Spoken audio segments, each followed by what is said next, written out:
कि लाल किले का अपमान करने वाला कोई और नहीं, लाल किले का अपमान करने वाले लोग भारतीय जनता पार्टी के लोग हैं। भारतीय जनता पार्टी की साजिश थी। भारतीय जनता पार्टी ने लाल किले पे हमला करवाया। भारतीय जनता पार्टी ने लाल किले को अपमानित करने का काम किया। यानी भारतीय जनता पार्टी का नेता है ये।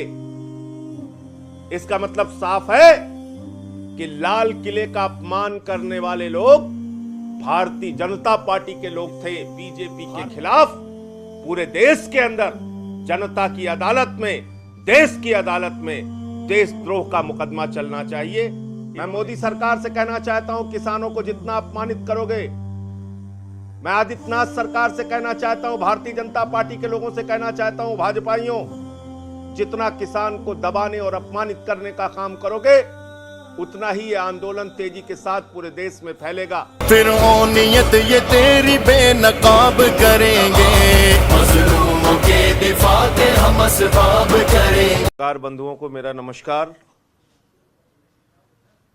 बहुत ही अफसोस और पीड़ा का विषय है कि भारतीय जनता पार्टी की सरकार और भारतीय जनता पार्टी के नेता पिछले 70 दिनों के किसान आंदोलन में देश के अन्नदाताओं को गद्दार बताने का काम किया, देशद्रोही बताने का काम किया, आतंकवादी बताने का काम किया, पाकिस्तान परस्त बताने का काम किया, उनके ऊपर लाठियां चलवाई, उनके ऊपर आंसू गैस के गोले छोड़े, उनके ऊपर पानी की बौछारें करवाई, उनके ऊपर एनआईए की जांच करवाई, उनकी संपत्ति जब्त करवाने का काम किया। और ये सब कुछ जब कर चुके तो अब खुलेआम उनके ऊपर हमले करवा रहे हैं, उनको मरवाने और पिटवाने का काम कर रहे हैं। और इसलिए आज कुछ गंभीर बातें आप लोगों के साथ शेयर करना चाहता हूं। पिछले दिनों 26 जनवरी को ट्रैक्टर रैली की अनुमति किसान संगठनों ने लिया।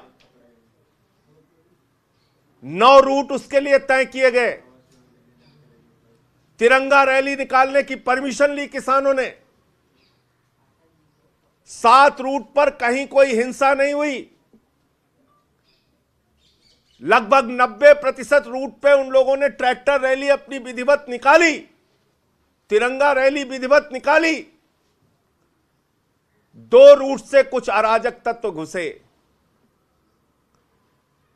जिन्होंने लाल किले के सम्मान पर ठेस पहुंचाने का काम किया, जिन्होंने लाल किले पे हंगामा करने का काम किया। लेकिन मैं पूरी जिम्मेदारी के साथ कहना चाहता हूं कि लाल किले का अपमान करने वाला कोई और नहीं, लाल किले का अपमान करने वाले लोग भारतीय जनता पार्टी के लोग हैं। भारतीय जनता पार्टी की साजिश थी। भारतीय जनता पार्टी ने लाल किले पे हमला करवाया। भारतीय जनता पार्टी ने लाल किले को अपमानित करने का काम किया। यह काम भारतीय जनता पार्टी ने किया और इसके एक नहीं अनेक प्रमाण हैं। यह व्यक्ति जो लाल किले पर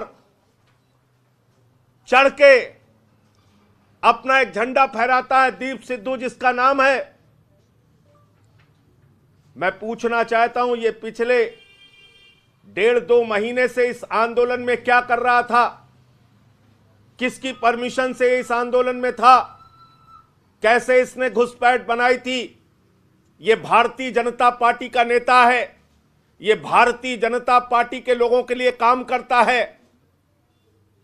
और इसकी फोटो देश के प्रधानमंत्री, देश के गृह मंत्री और भारतीय जनता पार्टी के सांसद सनी देओल के साथ है। मैं 3 साल से सांसद हूं। मेरी कोई फोटो देश के प्रधानमंत्री के साथ नहीं है। किसी व्यक्ति की फोटो किसी के साथ हो सकती है, लेकिन कम से कम प्रधानमंत्री के साथ फोटो खिंचवाने के लिए एक सुरक्षा की जांच से, एक सुरक्षा के घेरे से आपको निकलना पड़ता है। और यह व्यक्ति प्रधानमंत्री के साथ फोटो खिंचवा रहा है, गृह मंत्री के साथ फोटो खिंचवा रहा है।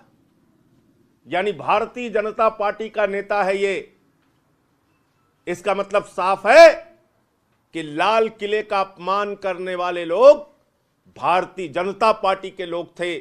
भारतीय जनता पार्टी ने देश के स्वाभिमान और सम्मान को ठेस पहुंचाने का काम किया है, लाल किले पर हमला करके देशद्रोह करने का काम किया है। इसलिए बीजेपी के खिलाफ पूरे देश के अंदर जनता की अदालत में, देश की अदालत में देशद्रोह का मुकदमा चलना चाहिए। इन्होंने देशद्रोह का कृत्य किया है, ये कोई और नहीं, मैं फिर दोहरा रहा हूं, भारतीय जनता पार्टी के लोग। ये है तस्वीरें इनकी, प्रधानमंत्री के साथ। और आप 70 दिन से जो किसान आंदोलन कर रहा है, जिनके बीच से 125 किसानों ने अपनी शहादत अब तक दे दी, अपनी जान दे दी, उनके ऊपर आपने पानी की बौछारें करवाई, उन्होंने हिंसा नहीं की। आंसू गैस के गोले छुड़वाए, उन्होंने हिंसा नहीं की। लाठियां चलवाई, उन्होंने हिंसा नहीं की। एनआईए की जांच करवाई, उन्होंने हिंसा नहीं की। उनके नेताओं पे गिरफ्तारी की, उन्होंने हिंसा नहीं की। 75 साल के बूढ़े लोगों की आंखें फोड़ दी, उन्होंने हिंसा नहीं की। ये हिंसा करने वाले लोग कोई और नहीं, भारतीय जनता पार्टी के लोग हैं। इसका एक प्रमाण दिया, अब मैं दूसरा प्रमाण देता हूं। बाबा महेंद्र सिंह टिकैत के बेटे किसान नेता राकेश टिकैत को रोना पड़ता है, उनके आंख से आंसू आ जाते हैं और रो रो के चीख चीख के वो कहते हैं बीजेपी का विधायक अपने कुछ गुंडों के साथ हमारे किसान भाइयों पे हमला कर रहा था और मैं जहर खा लूंगा, लेकिन अपने किसान भाइयों पर हमला नहीं होने दूंगा। ये रोकर बिलख कर, परसों रात की घटना है, राकेश टिकैत जी ने पूरे देश के मीडिया के सामने ये बात कही। और वो विधायक क्या कह रहा है? वो विधायक, भारतीय जनता पार्टी का विधायक, आदित्यनाथ जी की सरपरस्ती में काम करने वाला विधायक, लोनी का विधायक खुलेआम कहता है इन किसानों को उड़ा देना चाहिए। वारे आदित्यनाथ जी, वारे भारतीय जनता पार्टी के लोगों, किसानों को उड़ाने के लिए तैयार हो, अन्नदाताओं को उड़ाने के लिए तैयार हो, उनकी हत्या करने, उनको मारने के लिए तैयार हो, जो तुम्हारा पेट भरते हैं उनके पेट पे लात मारने को तैयार हो, उनकी जान लेने को तैयार हो। और इतनी गंभीर, इतनी बड़ी बात कहने के बाद भी अभी भी वो विधायक खुलेआम घूम रहा है, उसके खिलाफ कोई कार्रवाई नहीं हो रही है। उसके खिलाफ किसान नेता थाने पर भी पहुंचे हैं, एफआईआर के लिए कोई कार्रवाई नहीं हो रही है। तो भारतीय जनता पार्टी के लोग अब इस स्तर पे उतर आए हैं कि किसानों पर, अन्नदाताओं पर हमले करा रहे हैं। और उत्तर प्रदेश के मुख्यमंत्री आदित्यनाथ की सरपरस्ती में यह हो रहा है। 2-2 विधायक उनके जाते हैं वहां पे, गाजीपुर बॉर्डर पे, और किसानों के ऊपर हमला करने का काम किया, जिसके खिलाफ कल मुजफ्फरनगर में एक विशाल किसानों की महापंचायत हुई। और आज मथुरा में भी बहुत बड़ी किसानों की महापंचायत हो रही है। मैं मोदी सरकार से कहना चाहता हूं, किसानों को जितना अपमानित करोगे, मैं आदित्यनाथ सरकार से कहना चाहता हूं, भारतीय जनता पार्टी के लोगों से कहना चाहता हूं, भाजपाइयों, जितना किसान को दबाने और अपमानित करने का काम करोगे, उतना ही यह आंदोलन तेजी के साथ पूरे देश में फैलेगा। अब पूरे पश्चिमी उत्तर प्रदेश और उत्तर प्रदेश के अलग अलग हिस्सों में यह आंदोलन अपना व्यापक रूप ले रहा है और बड़ी संख्या में लोग अब किसान आंदोलन में शामिल हो रहे हैं। कल सिंगू बॉर्डर पे जो दृश्य आया वो आप देखिए, यह हालत है किसानों की, यह हालत कर दी गई है। मारकर, पीटकर, पत्थर चला के शरीर लहूलुहान कर दिया गया, सर फोड़ दिया गया किसान का। और ये सर फोड़ने वाले लोग कौन है? क्या कहते हैं ये लोग? भाजपा ही कहते हैं स्थानीय लोगों का विरोध, स्थानीय लोगों का विरोध। ये है वो स्थानीय लोग, ये वो व्यक्ति है जिसने कल सिंगू बॉर्डर पे हमला किया, किसानों के ऊपर हमला किया, उनके सर फोड़े, पत्थरबाजी की। इसकी फोटो देश के गृह मंत्री अमित शाह के साथ, इसकी फोटो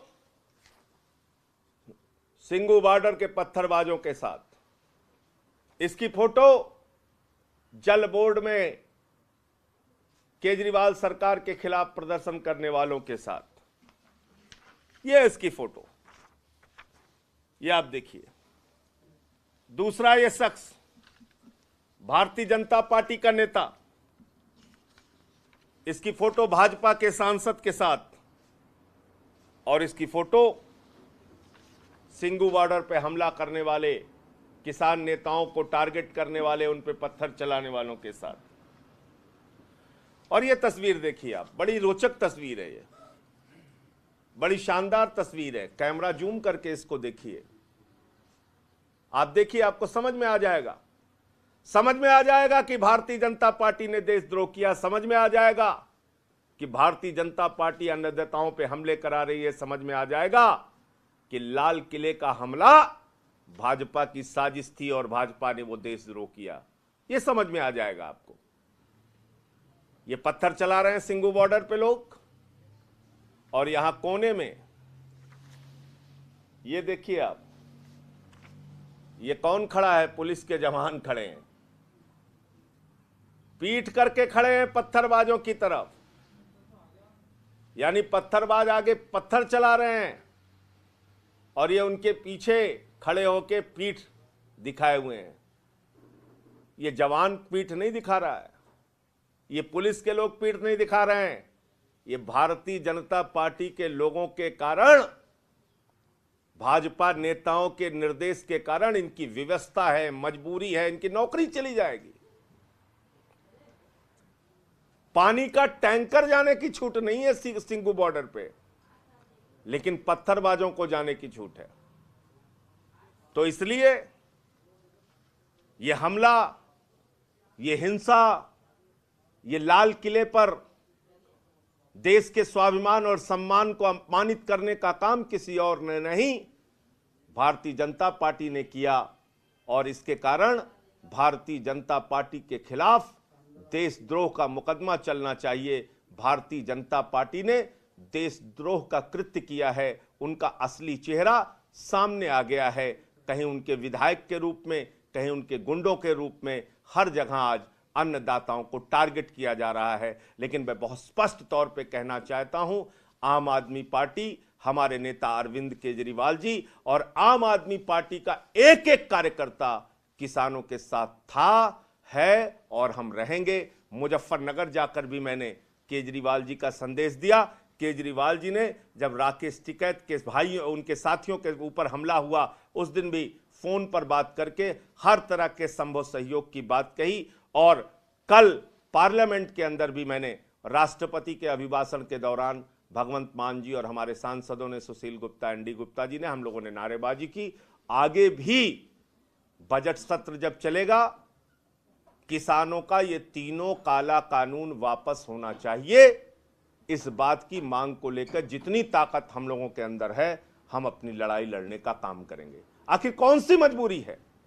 देश के प्रधानमंत्री ने अपने 4 पूंजीपति मित्रों के सामने देश के किसानों की अस्मिता को गिरवी रख दिया है। आखिर कौन सी मजबूरी है? प्रधानमंत्री जी एक काला कानून वापस नहीं लेना चाहते।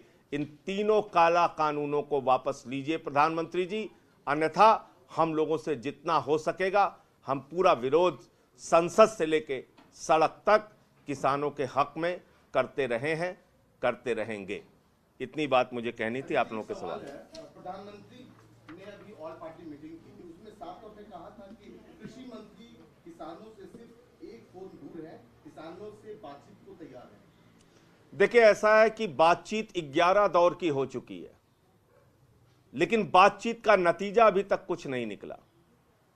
हम लोग बार बार इस बात को कहते हैं कि किसान भाई मानते हैं कि ये उनके लिए डेथ वारंट है। मैंने पार्लियामेंट में भी इस बात को कहा, बाहर भी कहता हूं कि किसानों के डेथ वारंट पे मोदी सरकार ने साइन किया है, और किसान के डेथ वारंट पर जो साइन हुआ है उसमें संशोधन नहीं हो सकता, डेथ वारंट पे संशोधन नहीं हुआ करते, डेथ वारंट वापस लिया जाता है। इसलिए तीनों काला कानून वापस लेने की बात प्रधानमंत्री जी कह दें। किसान जो बॉर्डर पे बैठे हैं वो अपने अपने घर चले जाएंगे। उनकी कोई व्यक्तिगत दुश्मनी नहीं है आपसे।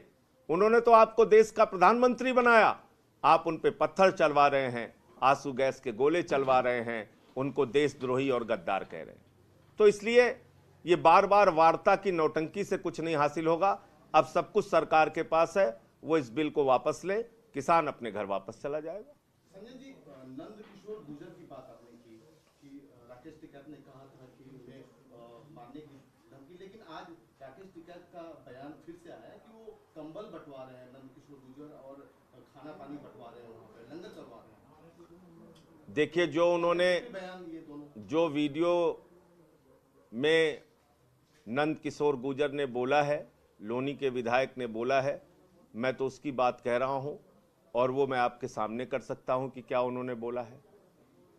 तो इसलिए कोई छिपी हुई बात नहीं है, मैं वो दिखा भी सकता हूं। हमने उसको चलाया भी है। अभी 1 मिनट में मैं दिखा देता हूं। आम आदमी पार्टी वाले पे देखो, यूपी वाले पे। और कोई सवाल किसी का? तो फिर से इंटरनेट सेवा बंद कर दी गई है बॉर्डर्स पे, किसानों ने इसका विरोध किया है। भाई, मैं ये नहीं समझना चाहता कि ये सब हिंदुस्तान का हिस्सा है। आप यहाँ पे इंटरनेट की सेवाएं बंद कर रहे हैं, किसानों को दुश्मन देश का नागरिक समझ रहे हैं। ये सब व्यवहार आप क्यों कर रहे हैं? आपको पता है किसान कितने गुस्से में है? बीजेपी के नेता आज गांवों में नहीं जा सकते, इतना गुस्सा है किसानों के अंदर। आप उनको जिस तरीके से रोज देशद्रोही, गद्दार, क्या क्या नहीं कह रहे हैं, तो ये इंटरनेट की सेवाएं आप बंद करा दीजिए, चाहे फोन की सेवाएं बंद करा दीजिए। ये आंदोलन अब रुकने वाला नहीं है। ये गांव गांव में पहुंच चुका है। अभी तक पूछते थे ना बीजेपी के लोग कि ये तो सिर्फ पंजाब का आंदोलन है, पंजाब का आंदोलन है। अब आप जाकर देख कर आइए मुजफ्फरनगर में कल क्या हुआ, आज मथुरा में जाकर देख के आइए क्या हुआ। आप देखिए उत्तर प्रदेश में अब कितना बड़ा रूप ले रहा है आंदोलन, हरियाणा में कितना बड़ा रूप ले रहा है, कितना पूरे देश में ये व्यापक रूप ले रहा है।